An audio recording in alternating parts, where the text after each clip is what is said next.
Paz do Senhor, amados, irmãos e irmãs que estão conosco em mais esse dia, para este encontro com a Palavra de Deus, para este momento em que nós vamos fazer essa imersão em um assunto de grande significado para nós, enquanto cristãos, que é a segunda vinda do nosso Rei Jesus a esta terra.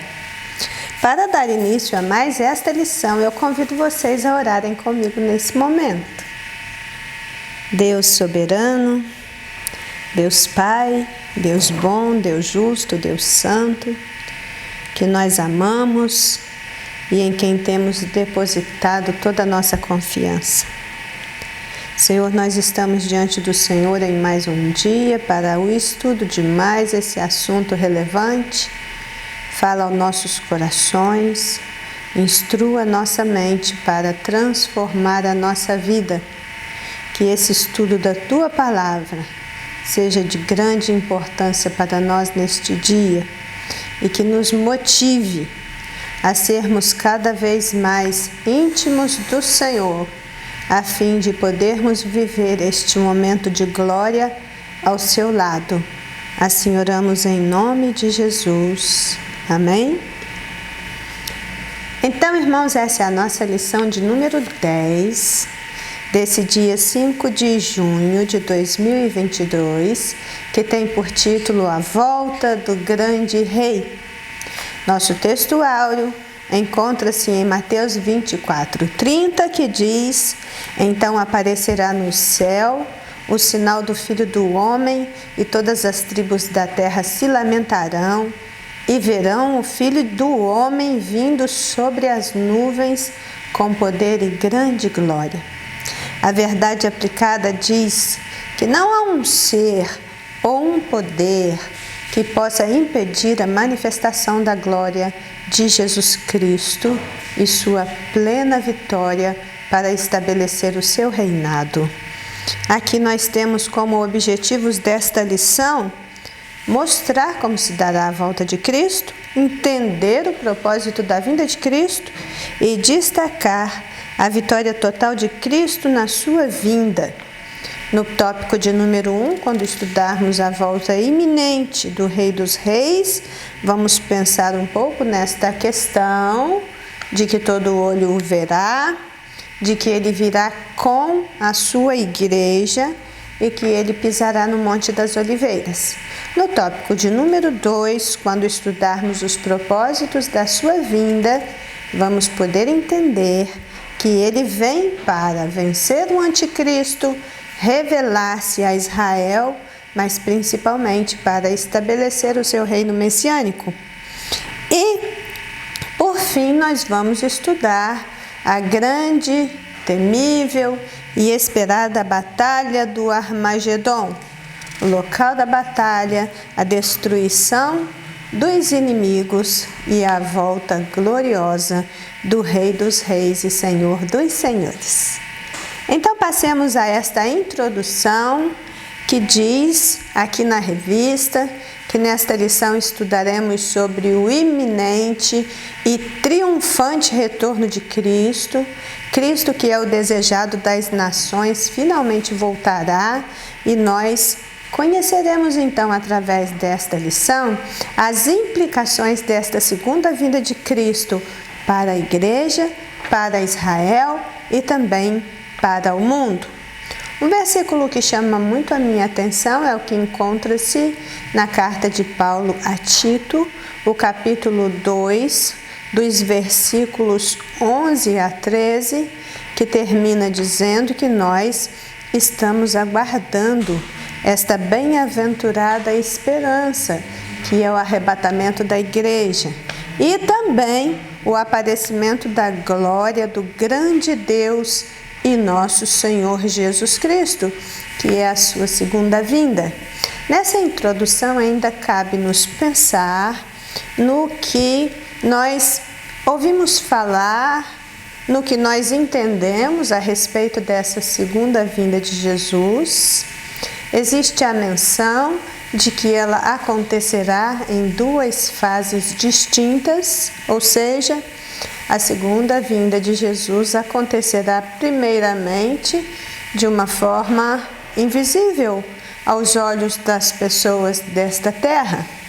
Também é chamado de silenciosa, porque só ouvirão todo o movimento de Jesus Cristo nos ares aqueles que foram arrebatados com ele. Um nome que não cabe muito bem, mas que também é utilizado, é que esse arrebatamento da igreja será um arrebatamento secreto. Então, muitos entendem esse arrebatamento da igreja como uma das fases distintas da segunda vinda de Cristo à Terra. E chamam de segunda vinda propriamente dita o retorno glorioso de Jesus Cristo nos ares após o período da tribulação. Mas, mesmo acreditando desta forma, nós podemos afirmar que há somente uma segunda vinda de Cristo à Terra. E essa segunda vinda de Cristo à Terra vai acontecer no final da tribulação, quando o Senhor aparecerá gloriosamente. Isso porque nós consideramos que esse retorno de Jesus Cristo nos ares para arrebatar a igreja seja um evento separado e um evento que precede o período de 7 anos de tribulação. Como pré-tribulacionistas, nós entendemos que há realmente um arrebatamento da igreja antes do período tribulacional. Nós enumeramos aqui uma série de passagens bíblicas que fazem menção ao arrebatamento da igreja e uma série de passagens bíblicas que fazem menção à segunda vinda de Cristo. Existem características próprias destes dois momentos. Por exemplo, Jesus Cristo vem nos ares para os seus, no arrebatamento da igreja. Na segunda vinda, ele já vem a esta terra com os seus.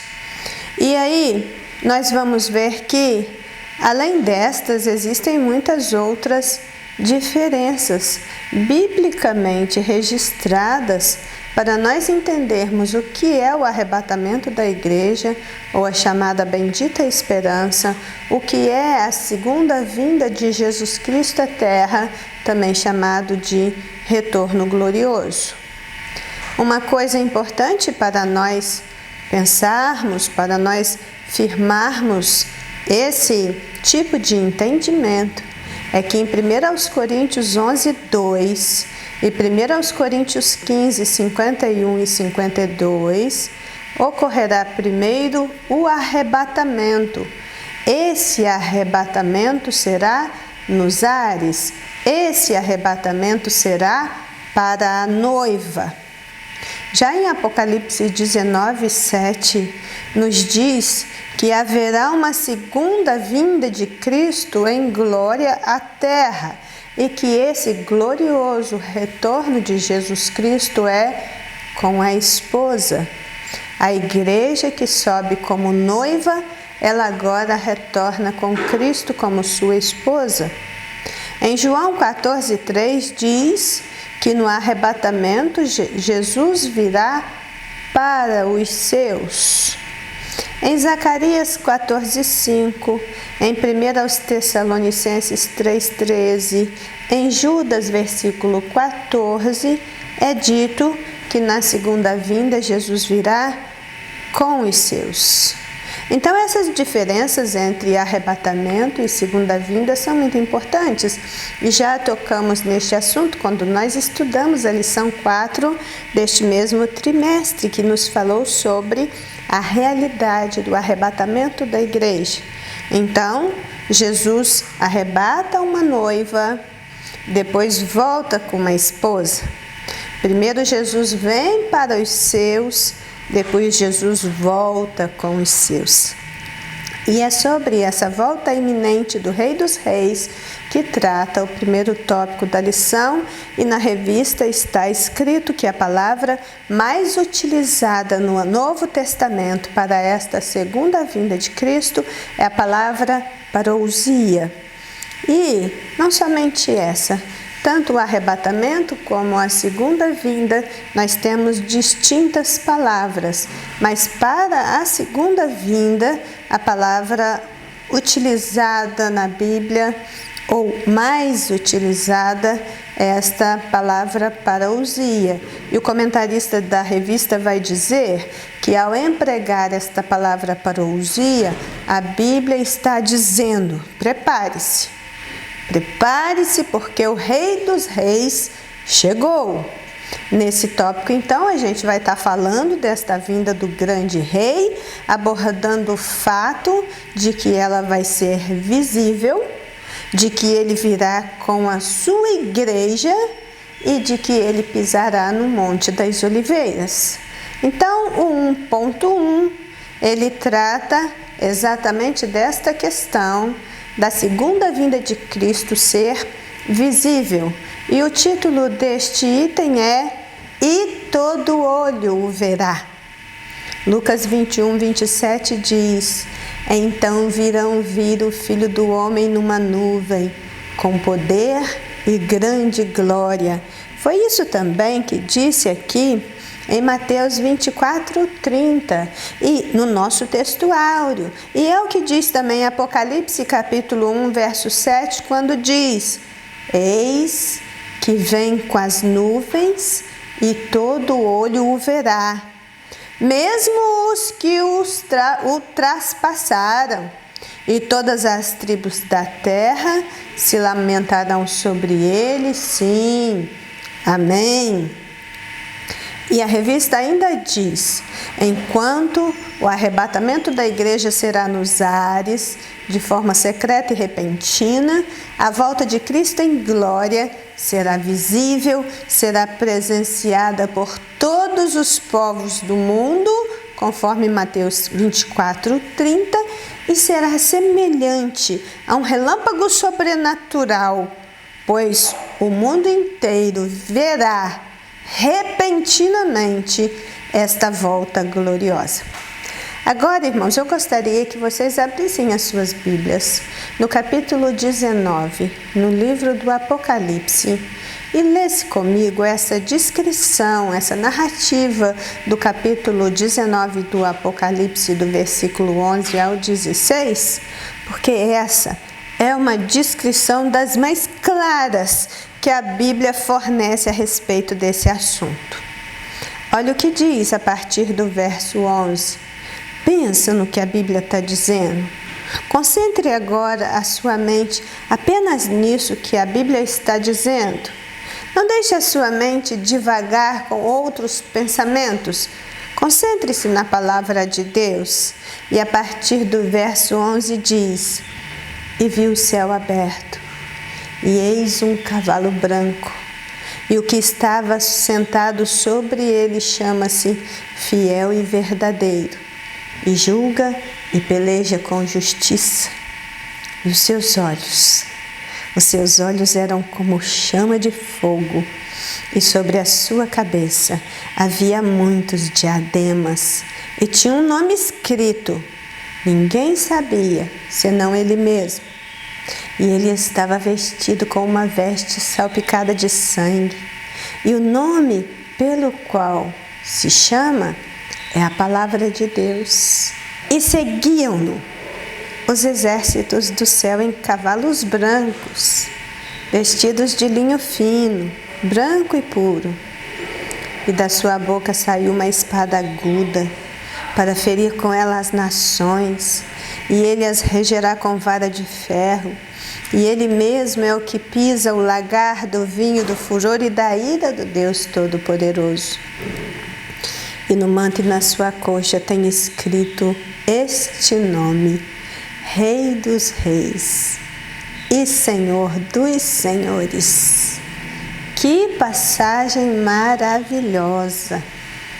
Que descrição linda que a palavra de Deus nos diz como será este retorno de Cristo em glória, a visão de Jesus Cristo glorioso e vencedor lá do capítulo 1 do Apocalipse, tem a sua expressão máxima nestes versículos do capítulo 19. Eis aí o guerreiro justo e invencível se apresentando diante de todo olho. Há uma questão aí a respeito dos cavalos. Se ele vem mesmo em cavalo branco, se todo mundo que vem com ele vem montado em cavalo branco. Essa é uma questão para se pensar com cuidado, sabe, irmãos? Porque existe toda uma simbologia no livro do Apocalipse que precisa ser interpretada adequadamente. Nós podemos falar de cavalos aqui como algo simbólico. Nós não temos ideia de como isso vai acontecer. O que a gente sabe é que João usou a linguagem da sua época para fazer o povo entender como seria esse céu se rasgando e Jesus vindo majestosamente, gloriosamente com um exército celestial. João transmite então essa visão na linguagem humana e ele diz que Jesus vem montado em um cavalo branco. Nós podemos pensar nisso simbolicamente, até mesmo literalmente, por que não? Porque se ele diz que será, será. Mas se nós pensarmos também que Jesus vai matar as nações inimigas com a espada que sai da sua boca, fica difícil para a gente imaginar uma boca assim, com uma espada poderosa desta forma, saindo dessa boca. Então existe aí uma linguagem que precisa ser interpretada com cuidado e com critério. Tudo isso nos fala de majestade, de glória, de poder. Na antiguidade, os reis, quando voltavam das batalhas vencedores, eles traziam um manto real e eles vinham montados em cavalos brancos. Aqui nós temos o nosso Cristo descrito como que montado em um cavalo branco e trajando vestes reais. A diferença é que as vestes reais do nosso Cristo estão salpicadas de sangue. Então, essa é a questão que se coloca para nós, o que João viu e o que todo olho verá na consumação dos séculos. O item 1.2 fala que ele virá com a igreja. Se eu ler João 14:3, eu vou ler lá que Jesus disse: eu vou, mas eu vou voltar outra vez. E eu vou levar vocês para mim mesmo, para que onde vocês estiverem, para que onde eu estiver, vocês estejam também. João 17:24 diz a mesma coisa.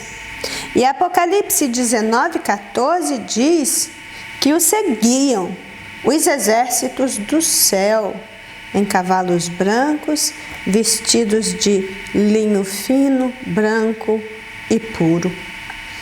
A nossa leitura e interpretação das Escrituras nos levam a afirmar que está determinado para a igreja participar deste momento sublime, estar ao lado de Cristo por ocasião da sua segunda volta.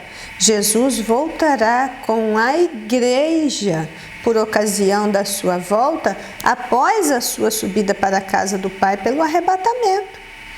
Ela foi aprontada para participar das bodas do Cordeiro. Ela recebeu vestido de linho fino, branco, puro, resplandecente, conforme nos diz Apocalipse 7:8. E agora, como um exército no céu, se prepara para este momento em que vai fazer parte da comitiva de Cristo em sua segunda vinda na terra. Quando Jesus aparecer para destruir o anticristo, as suas tropas, os exércitos do céu, seguirão a Jesus. Diz Apocalipse 19:14, montados em cavalos brancos, vestidos para este momento. E este fato identifica esse exército dos céus como a noiva do Cordeiro. Isso significa que já estiveram no céu e já estão plenamente vestidos da justiça dos santos e por isso apto a fazer parte do exército do céu que estará com Cristo neste momento retornando à terra. 51.3 nos diz que uma vez que o céu se rasga, Jesus aparece em glória, ele vem com os seus, todo olho o verá. A afirmativa seguinte é que ele e a sua comitiva pousam no Monte das Oliveiras, em Israel. Esse momento, sem dúvida, ele será o ápice da história da humanidade. Apocalipse 1,15 diz que ele tem pés semelhantes a latão reluzente, como se tivesse sido refinado na fornalha. E são esses pés que descerá visivelmente e de forma gloriosa no Monte das Oliveiras, que neste momento, pelo impacto, pela presença de Cristo na terra, não suportará. E diz a Bíblia que ele será dividido. É interessante notar que o Monte das Oliveiras ele está localizado exatamente em frente do Monte Sião, onde está a cidade de Jerusalém, precisamente em frente para o local mais sagrado dos judeus, que é o templo. E aí, a segunda vinda de Jesus Cristo a este mundo em glória, ela é predita pelas Escrituras. Sabemos pela fé e na inspiração divina que ela é inevitável. Jesus aparecerá primeiramente no Monte das Oliveiras, no mesmo lugar de onde ascendeu aos céus em Atos 1, de 9 a 12, e conforme foi predito pelo profeta Zacarias. Aliás, a leitura do capítulo 14 de Zacarias, muito especialmente dos versículos 3 ao 5, é muito importante aqui. Bem, o subsídio para o professor nos informa que na região do Monte das Oliveiras existem 3 cemitérios.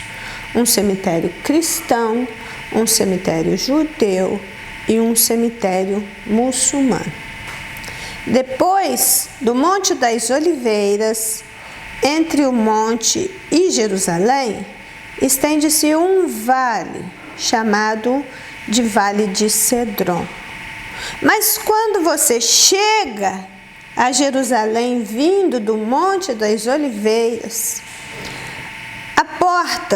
a primeira porta do monte do templo que se destaca é a porta chamada Dourada.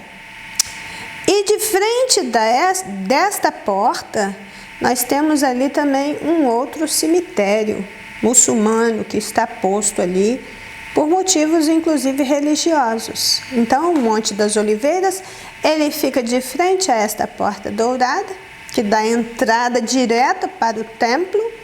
Hoje, essa porta encontra-se fechada, encontra-se entulhada. Foi predito pelo profeta Ezequiel, quando ele falou do templo, que esta porta seria fechada, que essa porta permaneceria fechada até aquele tempo em que ela seria aberta pelo Senhor Jesus. Quando a gente lê Marcos 13:3, nos dá essa ideia. Diz que Jesus estava sentado no Monte das Oliveiras, de frente para o templo, olhando para o templo. Foi quando Pedro, Tiago, João, André lhe perguntou acerca de quando seria todas estas coisas.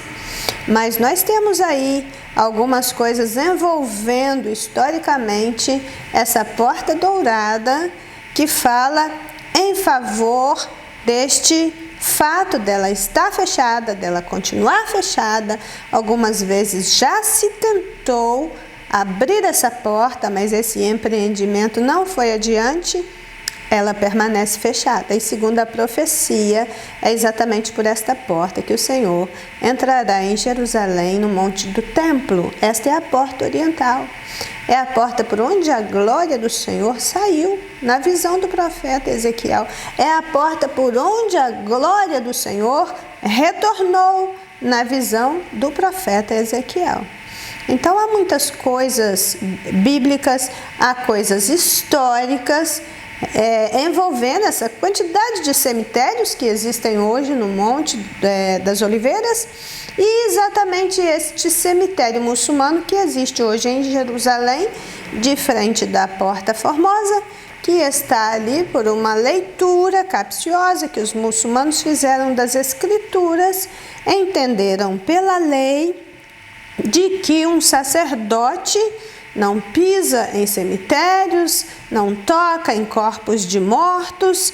Então, eles fizeram esse cemitério ali para poder afrontar, confrontar a lei de Deus, sem saber que com isso eles estão também cumprindo para a profecia. Então, essa foi uma visão geral a respeito do primeiro tópico da nossa lição. E no segundo tópico, a gente começa a pensar um pouco nos propósitos desta segunda vinda. Diz a revista que a volta de Cristo, no final da grande tribulação, se dará num momento extremamente crítico para a humanidade. Após todos os flagelos que Deus enviará sobre a terra, por ocasião das 7 trombetas, do derramamento das 7 taças da ira divina, assim como Israel, que neste momento se verá cercado pelo anticristo e seu exército. Esse será um dia decisivo para o mundo, mas muito especialmente para Israel. O que nós vemos aqui nesse tópico 2 é que depois dos 7 anos sombrios, um tempo doloroso de grandíssimas provações, como nunca se viu em todo o mundo, finalmente um novo dia vai surgir e com ele o Senhor da glória, o sol da justiça, que virá trazendo salvação nas suas asas, salvação para o seu povo Israel. O anticristo estará no auge das suas maquinações, no pleno uso do poder que lhe foi concedido por Satanás. Israel estará cercado. Quando nós estudamos o juízo das taças, nós vimos que no derramar da 6ª taça, o rio Eufrates seca. E esse episódio é exatamente para preparar, abrir caminho para os reis das nações que se amotinarão em peleja contra Israel. Então, eles estarão ali a fim de se congregarem todos contra Israel neste lugar previsto para esta batalha. Os motivos desta batalha não são descritos. O que é descrito é que ela acontecerá. Certamente, a fúria do adversário contra este povo é explicada em parte por muitos motivos. Por quê? Porque o inimigo da nossa alma está à espreita para desfazer tudo quanto o Senhor intentou fazer através do seu povo. O que nós vemos, irmãos, através dos séculos, é uma tentativa ininterrupta do mundo inteiro e de algumas nações em particular de riscar Israel do mapa. Pensa que isso é tão somente um ardil de Satanás, porque a segunda vinda de Jesus Cristo à terra é justamente porque em sua lamentação, em sua agonia máxima, Israel vai clamar a Deus quando ele se encontrar cercado por todos os povos do mundo. E o Senhor vem em resposta ao lamento de Israel. Então, se Israel for riscado do mapa, ele não vai clamar, e pelo entendimento das maquinações satânicas, se Israel não clamar, Jesus Cristo não virá uma segunda vez. Então, Satanás teria como estabelecer o seu reinado neste mundo, como sempre foi a sua intenção. Muitas vezes, os israelitas, eles mesmos, se endureceram e fizeram o que não era reto diante do Senhor. Eles mesmos atraíram para si desgraça após desgraça. Mas nada se compara àquilo que eles vão sofrer no final da grande tribulação, quando o mundo todo tivesse voltado contra eles, inflamados pelo anticristo, influenciados pelo falso profeta e movidos por este ódio que as nações sustentam contra eles desde sempre. Então, Jesus vem para vencer o anticristo.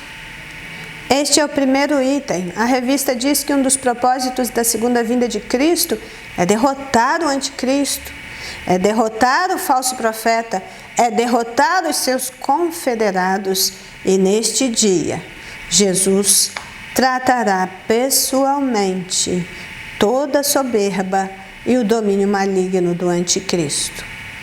O 2.1 nos afirma que um dos propósitos da segunda vinda é vencer o anticristo.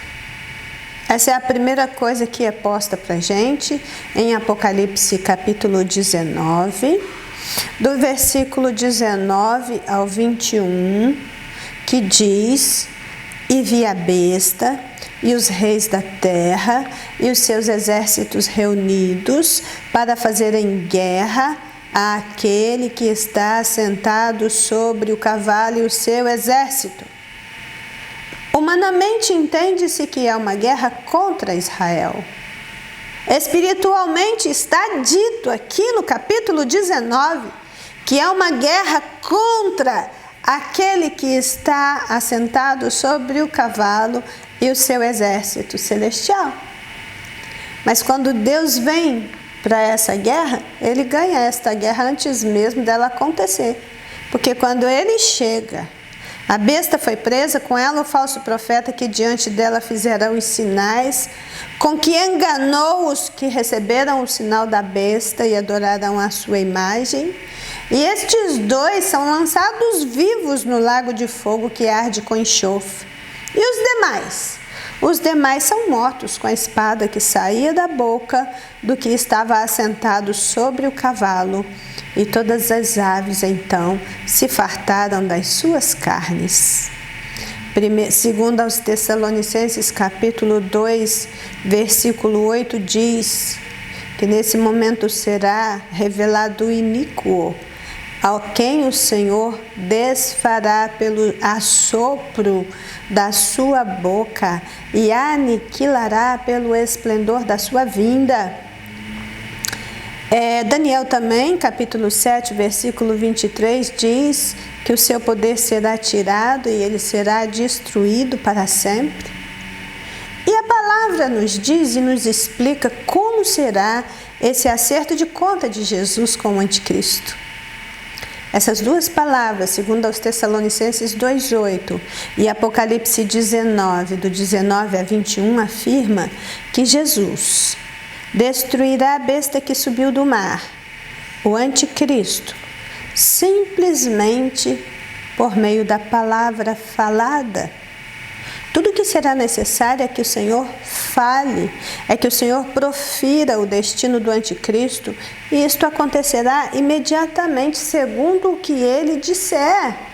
Seu julgamento será um julgamento rápido, será um julgamento severo, não existe luta corporal, não existe aí um duelo de titãs. Quando Jesus vem, ele já vem para aplicar uma sentença condenatória e ele simplesmente fala. E todo o poder do anticristo cessa, termina ali. Quando ele fala, também todos os exércitos reunidos no Armagedon são destruídos. Se diz em Apocalipse 19, 21, e todos os demais foram mortos com a espada que saía da boca do que estava assentado sobre o cavalo. Tudo que Jesus precisa fazer para destruir todo o poderio militar, todo o poderio humano é simplesmente dizer: morram. Morram agora, morram já, caiam mortos, ou qualquer outra coisa que ele disser, que a gente não sabe o que é, mas ele vai dizer, e quando ele disser, isso será mais do que suficiente. Gente, o soberano do universo é Senhor. Ele trouxe todas as coisas à existência pelo poder da sua palavra. E ele levará à consumação todo o domínio humano da mesma forma. O comentário deste item termina desta forma na revista. Muitas vezes, nós nos sentimos desanimados diante das injustiças que vemos no mundo. Cabe ao cristão, diante de tudo isso, manter-se firme na fé e não desanimar diante das injustiças da vida, porque o Filho do Homem virá na glória do seu Pai, com seus anjos, e então dará a cada um segundo as suas obras. Então é muito interessante esta questão quando analisamos o modo como Jesus venceu o anticristo, o falso profeta, os exércitos confederados. É um modo biblicamente claro. Ele não vem para guerrear, ele já vem como vencedor. Ele já ganhou a guerra antes dela acontecer. Os exércitos deste mundo se preparam para a guerra, mas a vitória vem do Senhor e ela é certa. O segundo ponto, igualmente importante, o propósito de Jesus Cristo vir a este mundo é revelar-se para Israel. A revista nos diz que em sua primeira vinda, os judeus não crerão nele. Ao longo da história, Israel pagou um preço muito alto por sua rebeldia contra Deus, com destruições, com cativeiros. Isso fica explícito nas palavras de Jesus em Mateus 23:37. Mas em sua segunda vinda, cercado por seus inimigos, Israel, que anteriormente foi iludido pelo anticristo, finalmente reconhecerá Jesus como seu verdadeiro Messias prometido e aguardado, conforme Apocalipse 1:7.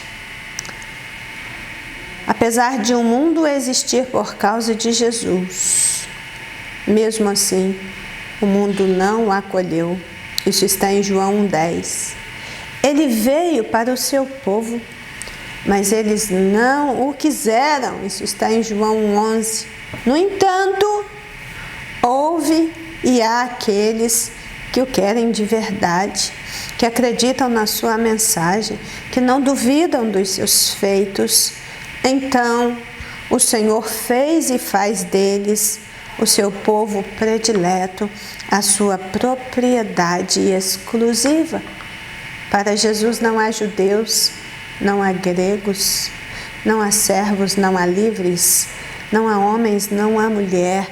Todos são um em Cristo Jesus. Nós somos a propriedade peculiar e particular de Deus, a menina dos olhos de Jesus Cristo, a sua igreja amada, a noiva que o Espírito Santo está preparando para entregar o noivo naquele dia. Então, nós temos aí essa expressão diáspora judaica, que é utilizada para referir-se às diversas expulsões forçadas dos judeus pelo mundo, porque terrível coisa é rejeitar Jesus, é rejeitar os seus ensinos, é rejeitar a sua paz. Mas a palavra profética é de que esse quadro vai mudar.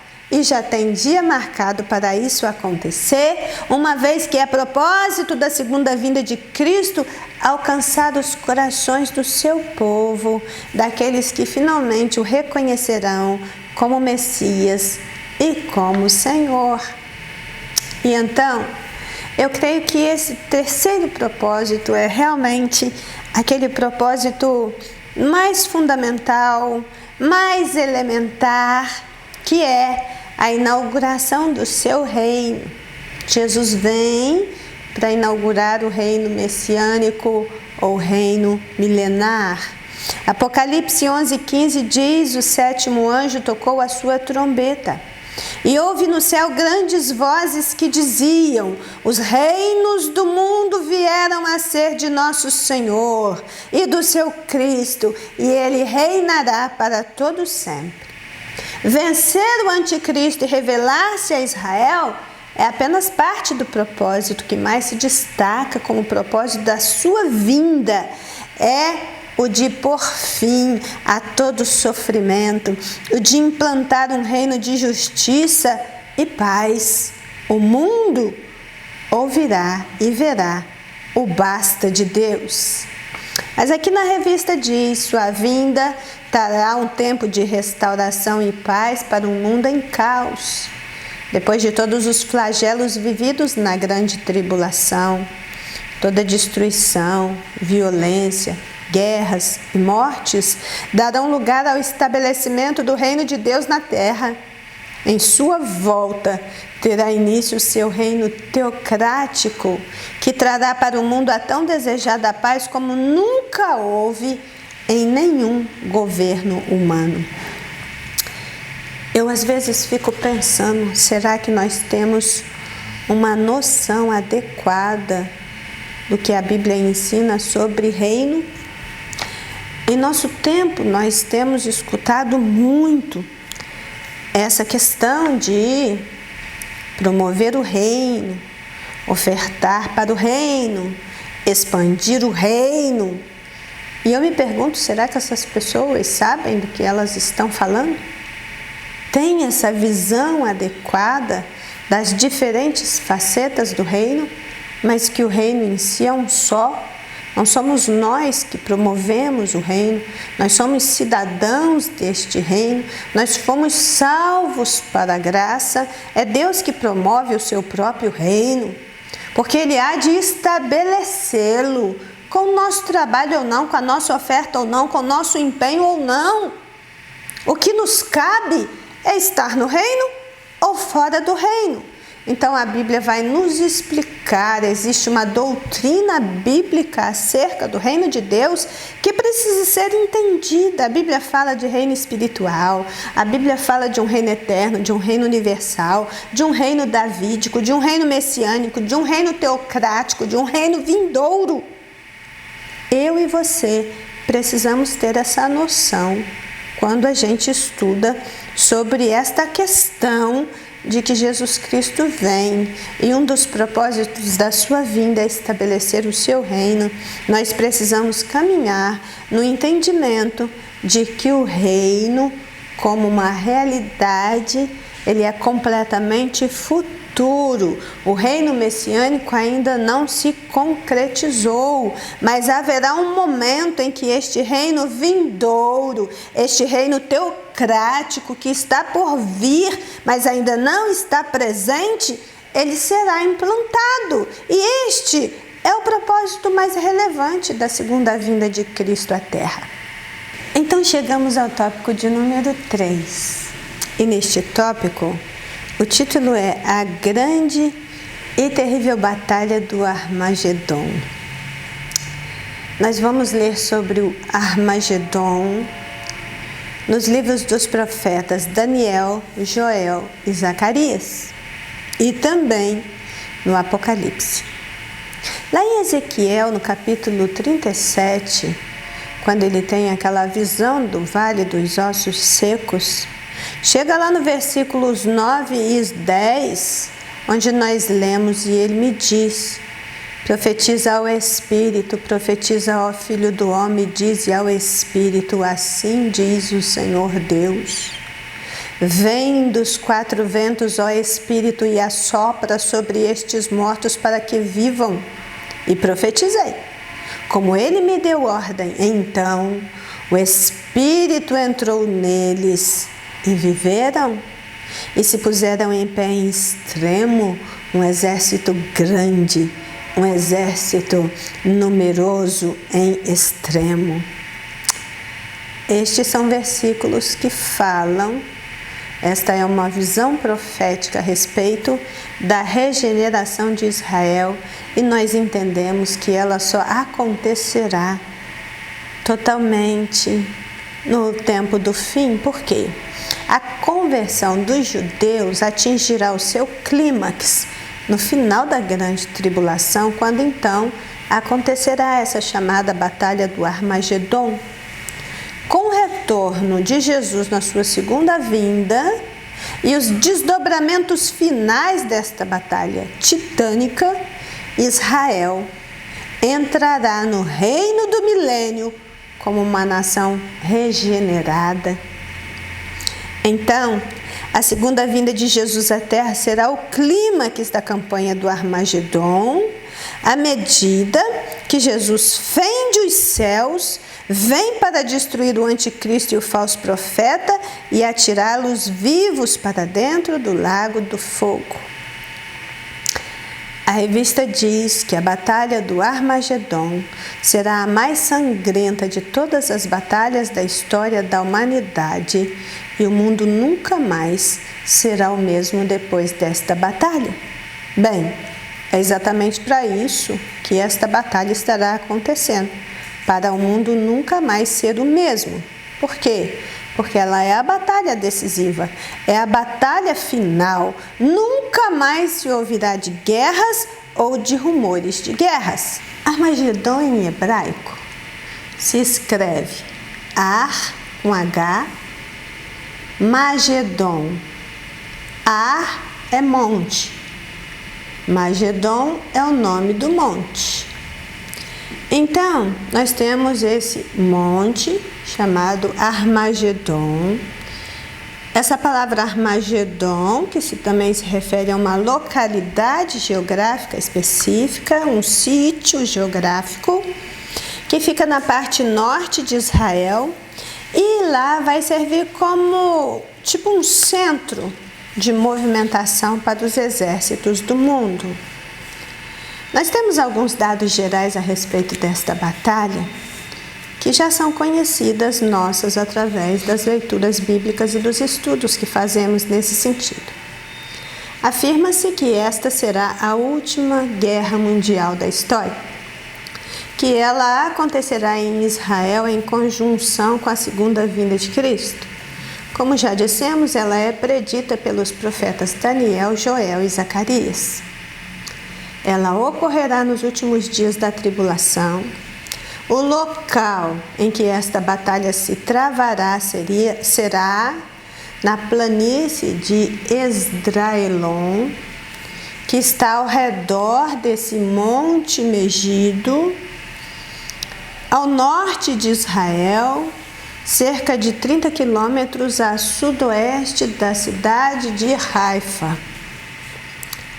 Então, o propósito humano desta peleja é reunir os exércitos do mundo para executar a solução final do anticristo para o problema judeu. Os judeus, eles sempre foram tidos como um problema na história da humanidade. Sempre o judeu, ele é visto com reserva, ele é visto com resistência, ele é visto com preconceito, ele é visto com discriminação desde sempre. Então o anticristo vai propor uma solução final para o problema judeu. Nós vamos acabar então com esses judeus de uma vez por todas.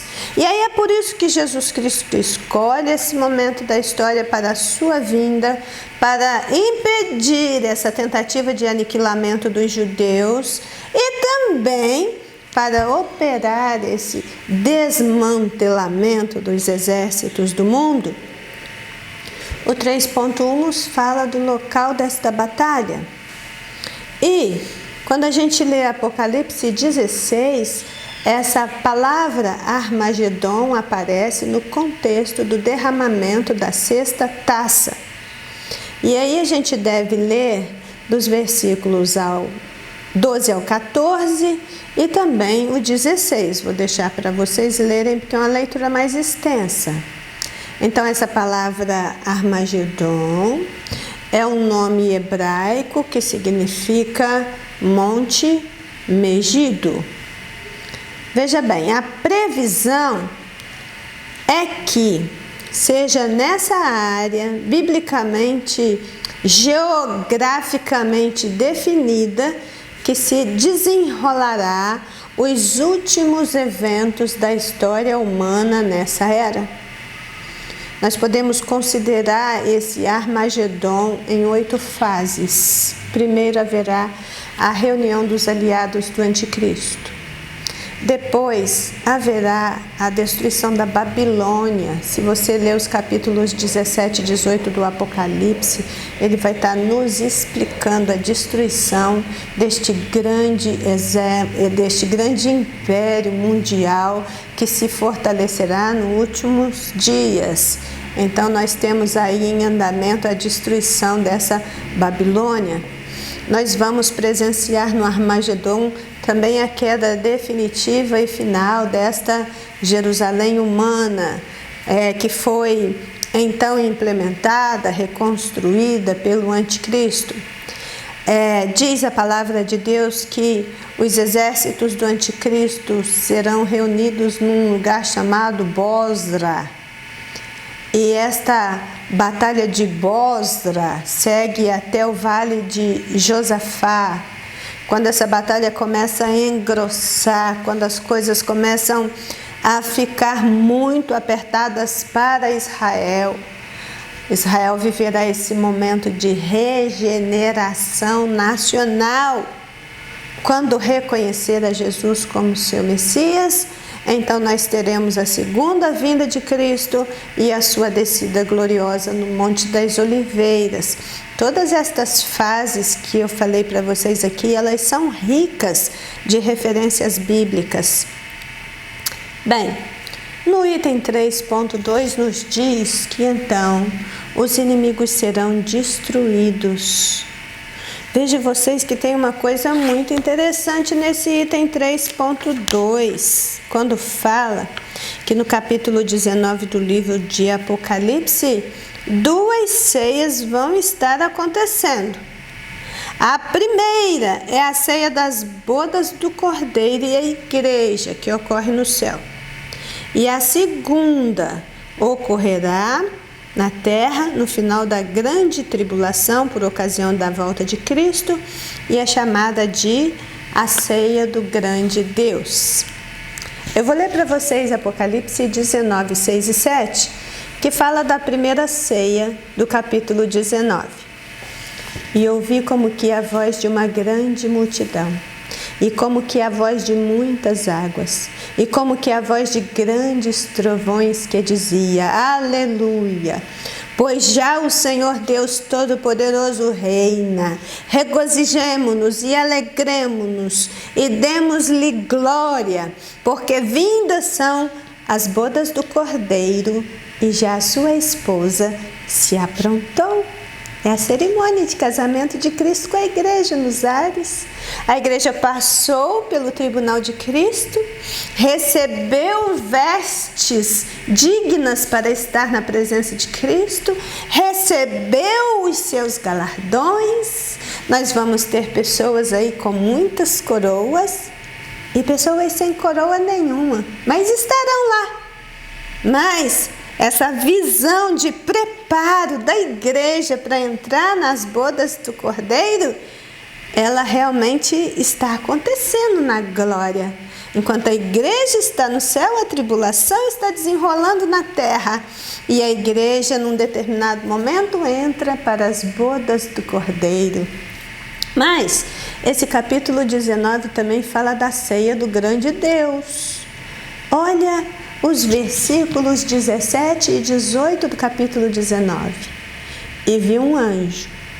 O anjo estava no sol e clamou com grande voz, dizendo a todas as aves que voavam pelo meio do céu: Vinde, ajuntai-vos à ceia do grande Deus, para que comais as carnes dos reis, as carnes dos tribunos, as carnes dos fortes, a carne dos cavalos, dos que sobre eles se assentam, e as carnes de todos os homens, livres e servos, pequenos e grandes. O uso dessa palavra ceia aqui nesse contexto de Apocalipse 19, quando faz referência à ceia do grande Deus, é uma ilustração da derrota do anticristo. E o livro do profeta Zacarias, inclusive, foi usado para dar detalhes desta cumilança de carnes que a Bíblia descreve. Se eu leio Zacarias 14, 12 e 13, lá está dito que esta será a praga com que o Senhor ferirá todos os povos que guerreavam contra Jerusalém. Sua carne se apodrecerá, estando eles em pé, lhes apodrecerão os olhos nas suas órbitas, a língua apodrecerá na sua boca. Naquele dia também acontecerá que haverá da parte do Senhor uma grande perturbação entre eles, porque cada um pegará na mão do seu próximo e cada um levantará a mão contra o seu próximo. Veja que para os seguidores do anticristo também não haverá escape. O remanescente dos reis da terra e seus exércitos serão mortos. A Bíblia diz que Jesus usará a espada da sua boca, isso é, Jesus falará a palavra de Deus e a espada do juízo divino matará a todos. Estes são os povos que rejeitaram o evangelho pregado a toda nação e tribo e língua e povo, e as suas carnes servirão de comida para as aves de rapina, ou seja, na verdade, a ceia aqui será para todas as aves que voavam pelo meio dos céus. Nós estamos tendo uma oportunidade nesta vida. Estamos sendo convidados a fazer parte das bodas do Cordeiro, a cearmos com Cristo na sua glória. Todos aqueles que rejeitam o convite do grande Deus, como diz a própria palavra, será lançado nas trevas, na escuridão. E aqui se diz que as suas carnes servirá de ceia. Na verdade, a ceia é para os abutres, a ceia é para os corvos, as ceias são para aquelas aves que comem carne em estado de degeneração. Então, enquanto ainda é tempo, vamos aceitar esse convite glorioso que Jesus Cristo nos faz de participar da sua ceia. Porque depois da tribulação, os que não forem mortos, os que forem lá batalhar contra Israel, eles próprios serão a ceia que servirão às aves que serão enviadas para comer as suas carnes. Não é interessante isso? Então, chegamos ao item 3.3. Esse terceiro tópico que se propôs estudar a batalha do Armagedon. Ele chega agora no item 3.3, chamando a atenção para Jesus, o rei que breve virá. E a revista diz: a sua vinda porá fim à injustiça e ao domínio do mal. Da sua boca saiu uma espada aguda para ferir com ela as nações, e ele as regerá com vara de ferro. A mensagem do Apocalipse é clara: o rei está voltando. Pensando nisso, muito dos pontos chaves deste quebra-cabeça profético parece que já estão entrando nos lugares, devido a todos os indicadores de que os tempos do fim estão realmente no nosso horizonte. Não há mais nenhuma profecia bíblica que precisa ser cumprida antes que Cristo venha arrebatar a sua igreja. Todas já se cumpriram no tempo. O que falta agora é aqueles que vão se cumprir no desdobramento, no desenrolar dos eventos proféticos apocalípticos. Nós precisamos estar prontos para nos encontrarmos com Ele nos ares, quando a igreja for arrebatada, a fim de voltarmos com Ele na sua segunda vinda, como sua comitiva celestial. Os exércitos daqueles que estarão ao lado do grande rei na batalha final, o Armagedon, para então adentrarmos com ele no reino vindouro. Grande é a esperança, grande é a expectativa daqueles que estão em Cristo Jesus. O Rei está voltando, Maranata. Ora vem, Senhor Jesus, diz 1 Coríntios 16, 22. Nós estamos aguardando a bem-aventurada esperança e o aparecimento da glória do grande Deus e nosso Senhor Jesus Cristo. E com isso nós caminhamos para a conclusão que diz: a volta de Jesus marcará de forma definitiva a história da humanidade, trazendo um tempo de justiça e de restauração ao mundo. Esta revelação deve nos levar à vigilância para que estejamos preparados e atuantes para nos encontrarmos com Cristo. Verdadeiramente, este é um assunto onde nós temos, biblicamente falando, toda uma estrutura bem montada e em andamento. É uma expressão comum que a gente tem ouvido ultimamente é que os céus estão em movimento. Os céus, na realidade, nunca pararam. Em momento algum ele deixou de se movimentar. E ele continua se movimentando para o tempo do fim. E cada vez mais esse tempo do fim está ficando mais claro no horizonte da nossa existência. As coisas que estão acontecendo em nossos dias, elas são sinais claros de que a profecia bíblica está se desdobrando muito rapidamente, aceleradamente, nesse tempo final da história da humanidade sobre esta terra. Amém, irmãos?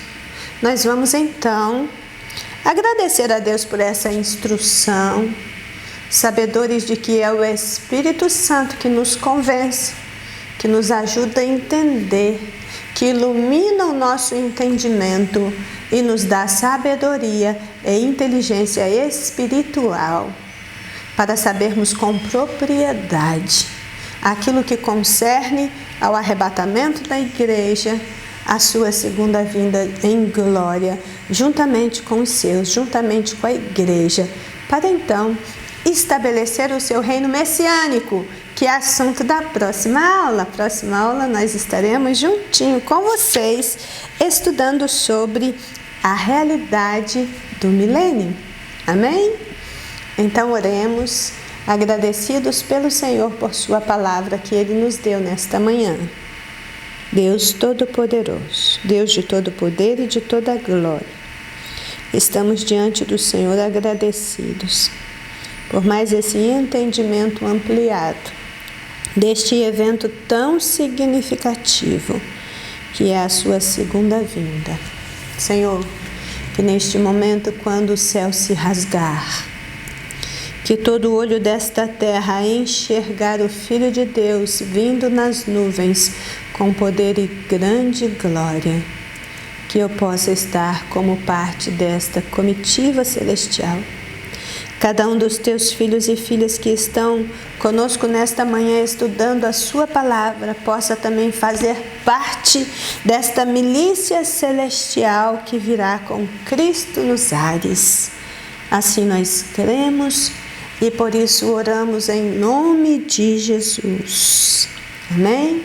Que o Senhor abençoe seu dia, seu domingo, te dê graça, te dê paz para prosseguir vencendo em nome de Jesus. Amém?